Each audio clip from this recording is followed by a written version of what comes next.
bienvenue sur ma chaîne YouTube Live Great où est-ce que je partage hebdomadairement mon journey avec le Bee-Venom Therapy pour traiter Lyme et les co-infections.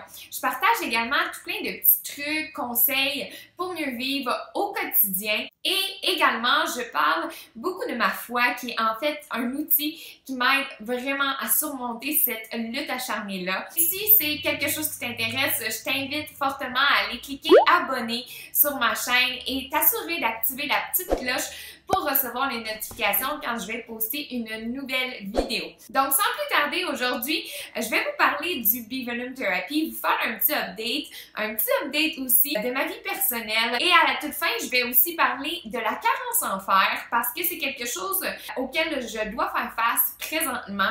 Donc je me suis dit pourquoi pas en même temps que informer les autres. Alors si ça te rejoint, je t'invite à poursuivre la vidéo. Alors pour ce qui est de mon update pour le Bee-Venom Therapy et ma vie personnelle, présentement côté Bee-Venom Therapy, ça se passe vraiment bien. J'ai des symptômes encore ici et là, ça c'est certain. Mais règle générale, mon niveau d'énergie, là, je remarque vraiment un gros changement. Toujours par contre, la deuxième journée après m'être fait piquer, c'est toujours une journée plus difficile, donc je suis souvent plus étourdie, des douleurs musculaires, etc. Mais règle générale, je suis quand même capable de travailler, de vaquer à mes occupations, puis présentement, je travaille beaucoup là quand même parce que j'essaie de me ramasser des sous pour mon déménagement, ce que je voulais vous parler. Donc actuellement, je travaille pour la crème glacée, donc je fais de la crème glacée en fait, je sais pas si vous saviez, c'est la première job que j'ai eue, puis ça a toujours eu une place spéciale pour moi dans mon cœur. J'aime tellement ça, faire de la crème glacée, ça me rend heureuse. Fait qu'à tous les étés, depuis que je suis sur le marché du travail, c'est là que je travaille, puis j'adore ça. Et pour ceux qui se questionnent, et oui, je résiste à la manger. Par contre, j'ai un petit péché mignon qui est de sentir toutes les odeurs qu'il y a là-bas. On a beaucoup de Nutella, caramel, etc. Puis aussitôt que j'ai 2 petites minutes, je suis en train de sniffer le Nutella ou sniffer le beurre de peanut. Donc je peux pas en manger malheureusement avec le traitement. Mais je me satisfais autrement, puis j'ai appris à savourer la nourriture avec mon odorat. Donc, je travaille là, puis je travaille aussi pour ma sœur. Je l'aide aussi à travailler dans son entreprise. J'ai ces 2 travails-là et ça fait en sorte que je travaille pratiquement à tous les jours. Mais quand même, quand je travaille pour ma sœur, je suis à la maison, ce qui me permet de relaxer quand même et tout. Donc, c'est merveilleux pour vrai, je pourrais pas demander mieux.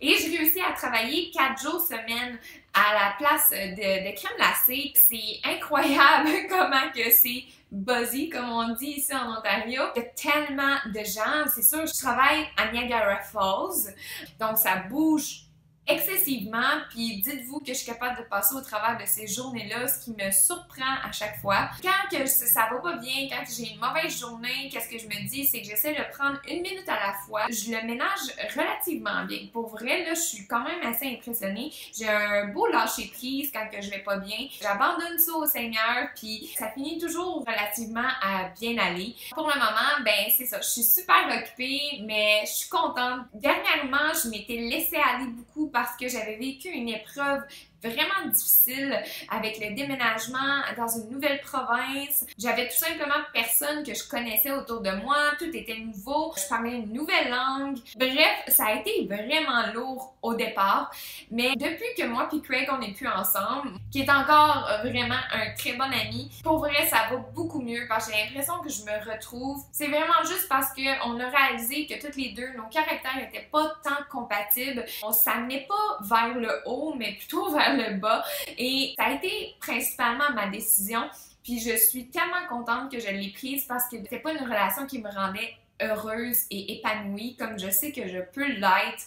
Depuis que j'ai pris cette décision-là, ben je me sens tellement libérée et tellement mieux. Je recommence à jouer du ukulélé, à m'entraîner, à faire les choses que j'aime, puis c'est vraiment ce qui compte le plus pour moi et je prends des décisions qui me font avancer vers la meilleure version de moi-même. Puis ça, c'est vraiment ce qui me fait carburer dans la vie. Et j'étais tellement triste d'avoir perdu ça parce que je me souviens que l'année passée, avant que je déménage, j'étais tellement dans une belle phase de ma vie où est-ce que j'étais épanouie complètement, que je me sentais à la bonne place. Puis là, j'ai l'impression que je suis en train de le retrouver simplement parce que je sais aussi que je m'en vais à Montréal, que je retourne à Montréal. Ma décision est prise. C'est sûr à 100% que je retourne là-bas. Montréal a resté tout le temps que j'étais ici, dans ma tête, dans mon cœur. Je pensais toujours à Montréal. Il y a quelque chose de spécial qui m'attend là-bas, puis je le sais depuis le départ. Puis vous savez, quand on dit être sur son X, vraiment, j'étais sur mon X, je savais que j'étais à la bonne place, puis j'ai juste hâte de pouvoir poursuivre cette aventure-là. Donc, je déménage en août, et là, on s'entend que les 2 prochains mois, ça va être des mois très occupés parce que là, il faut vraiment que je me ramasse des sous, que je prépare tout. Là, de déménager d'une province à une autre, ça engendre beaucoup de choses à penser et il faut que j'essaie de me trouver un appart en étant aussi loin, puis etc. Donc, je vais être à Montréal du 2 au 6 pour trouver un appart, puis ensuite, je vais déménager en août. Mais je laisse le Seigneur me guider. Puis quand que je lui donne toute ma vie, puis que je m'abandonne à lui, clairement, il m'emmène aux endroits que je dois être et je lui fais totalement confiance et c'est là que j'en suis actuellement. Donc, tout ça m'emballe énormément. C'est sûr que ça aide beaucoup mon moral. Puis physiquement, le venin fait vraiment son œuvre. Ça me fait tellement du bien. À chaque fois que je me fais piquer, c'est comme si j'étais une nouvelle personne, là. J'ai tellement toute plein d'énergie. Ça va bien. J'ai toujours autant confiance au traitement. Mais là où est-ce que je veux en venir, c'est que dernièrement, j'ai fait face à une petite épreuve, si on peut dire. Une épreuve que j'avais déjà surmontée par le passé. J'ai déjà fait une carence en fer. En fait, avant de tomber malade, ou je dirais là, dans les mois où est-ce que je suis tombée malade, j'ai fait une grosse carence en fer. Et là, ça revient au galop. Et la chose est que je sais de où ça provient. Je sais que ça provient du fait que j'ai commencé le Bee Venom Therapy et que j'ai changé mon alimentation. Et ça, pourquoi j'avais le goût de le partager avec vous? Parce que je sais qu'il y a beaucoup de gens qui souffrent de maladies chroniques qui ont tendance à faire des carences en vitamines, en minéraux, en tout plein de choses. C'est juste normal, je crois. Puis la carence en fer, je trouve que c'est celle-là la plus tricky parce que on peut pas dépasser un certain dosage. Quand on accumule le fer dans notre sang, c'est pas mieux non plus. C'est pas bon d'avoir un taux trop élevé de fer, mais c'est pas bon non plus d'avoir une carence, évidemment. Et là, qu'est-ce qui est arrivé pour moi? Ben, c'est que en faisant le Bee Venom Therapy, la plupart des gens vont avoir des réactions d'histamine au départ. Parce qu'on s'entend, le venin, les piqûres, si vous pensez juste aux piqûres de mouches ou quoi que ce soit, là, de maringouin, ça pique. Ça, c'est une réaction d'histamine, OK? Puis les abeilles, ben ça fait pas exception à la règle. Pour s'assurer d'avoir tout ça sous contrôle, les histamines, il faut changer de diète. Puis ça a été une des parties les plus difficiles en fait là, du traitement quand j'ai commencé. Je trouvais que parce que moi, je réagissais vraiment beaucoup. Ça pique partout sur le corps, t'as des espèces de plaques qui apparaissent, etc. Des fois, un peu de mucus dans la gorge. Tout ça, c'est des réactions comme allergiques. Mais pas allergiques au point là, de sortir des pipènes, on s'entend là. C'est une réaction allergique normale. Pour contrôler ça, c'est important d'avoir une diète sans histamine. La diète sans histamine, qu'est-ce que ça fait? Ça te restreint dans énormément de choses, dans tous les aliments qui vont avoir tendance à augmenter le taux d'histamine dans ton corps ou encore qui contiennent des histamines. Donc, ça a fait en sorte qu'il a fallu que je coupe sur énormément de choses. Les premiers mois, mon alimentation, pour être franche, s'est limitée pratiquement qu'à de la viande, du riz, des légumes, pas tous les légumes, un peu de fruits, du pain, vraiment des choses de base. Puis encore là, je poussais la loque avec mon yogourt grec. J'ai coupé dans le quinoa, j'ai coupé dans les légumineuses, dans énormément de choses qui contiennent des histamines, mais qui contiennent aussi beaucoup de fer. Donc, mes principales sources de fer, ben, je les avais plus. Puis, 3 mois sans autant de sources de fer quand ton corps est habitué, ben ça fait en sorte que ça va te créer une carence. J'étais pas en fait en grosse carence là quand j'ai été voir le médecin, mais j'ai reçu mes tests puis c'était vraiment le borderline. Fait que c'était juste à temps pour que je prenne ça en main et c'est ce que j'ai fait. Donc j'ai commencé aussi à faire plus attention à voir qu'est-ce que je pourrais réintégrer dans mon alimentation qui contient du fer. J'ai aussi été me chercher des suppléments en fer parce que je voyais que c'était sur le bord de être en carence, mais je sais que j'en avais besoin parce que je commençais vraiment à sentir les symptômes de carence que je vais vite vous énumérer dans quelques instants.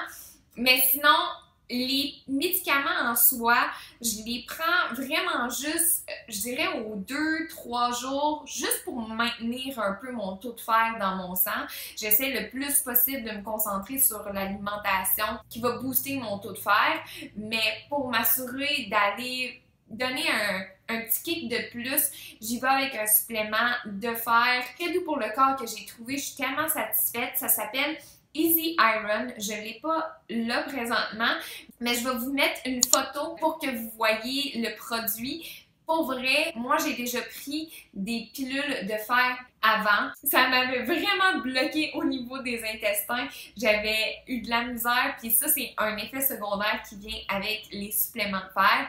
Puis celui que j'ai trouvé, tout va bien, j'ai pas l'impression que ça bloque à ce niveau-là, tout est sous contrôle, puis j'ai vraiment l'impression que ça m'aide parce que je ressens plus là, ces petites faiblesses que je ressentais, puis ça fait 2-3 semaines que j'ai commencé à changer mon alimentation puis à prendre ces suppléments-là, puis ça va déjà mieux.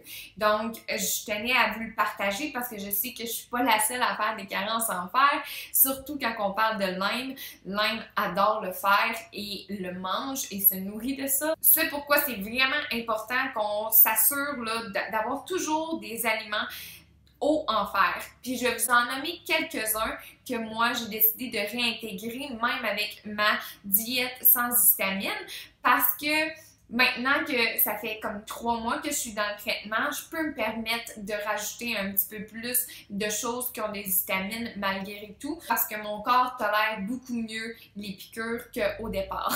Maintenant, j'ai 10 piqûres par session qui est le nombre qu'on doit avoir pour guérir Lyme et mon corps, je le sens beaucoup plus habitué, j'ai moins de réactions d'histamine. Donc, première des choses, je vais vous établir quelques symptômes que vous pouvez reconnaître si vous faites une carence en fer. Première des choses, moi, qu'est-ce que j'ai senti? C'est vraiment une faiblesse générale. On va se sentir plus faible, aussi plus essoufflé facilement.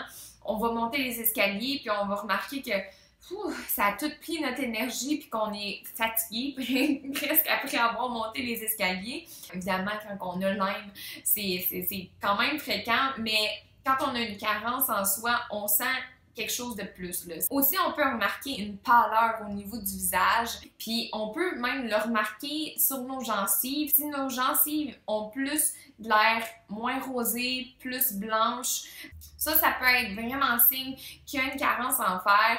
Aussi, évidemment, sans grande surprise, les étourdissements. Si vous vous sentez étourdi fréquemment, pas d'énergie, des muscles pas forts, que vous avez aussi des maux de tête, des palpitations, des fois out of nowhere, j'étais en train de préparer à manger ou quoi que ce soit, mon cœur se mettait à palpiter, étourdissement, etc., bouffée de chaleur, tout ça, ça peut être des symptômes de carence en fer. Fait que je vous invite fortement à vous assurer que votre médecin regarde votre taux de fer régulièrement, surtout si vous souffrez de Lyme. Enfin, qu'est-ce que j'ai réintégré dans mon alimentation qui contient plus de fer pour m'aider à élever mon taux de fer dans mon sang? Première chose, vous devez savoir par contre que les grains contiennent du fer non hémique, tandis que la viande, surtout la viande rouge, va contenir du fer hémique. La différence est que le fer hémique, donc c'est pour ça qu'on dit souvent de manger de la viande rouge, c'est que la viande rouge contient le fer qui va être davantage absorbé par le corps que les grains, les sources de fer non hémiques en général, les grains, les noix, les légumineuses. Ça contient du fer non hémique et ça va être absorbé peut-être à un taux de 10%, je dirais, du pourcentage qu'il y a sur la boîte, donc il en faut beaucoup pour vraiment faire une différence. Mais quand même, c'est à ne pas négliger.